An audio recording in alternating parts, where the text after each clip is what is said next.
I am a Filipino, of course. Di ba sabi mo, ngayon mo babayaran yung utang mo? Di ka ba nakakaintindi? Kung hindi pa ako mag-chat sa'yo, ibig sabihin wala pa akong pangbayad. Gusto mo i-block kita? I am a Filipino, of course. Yeah! Tayo ba ini? Tayo nga. Tanga ka ba? Alam mo naman na tae, di ba? Inamoy mo pa. I am a Filipino, of course. Bakit po natanggal yung mama ko at saka tatay ko bilang beneficiary sa senior citizen? OFW kasi yung kapatid mo. Ibig sabihin, mayaman na kayo. Meron ng pansustinto sa mga magulang nyo.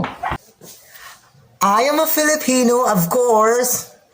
Ma, magtatrabaho na ako sa ibang bansa. Kahit magutom tayo, ang importante, sama-sama tayo. I am a Filipino, of course.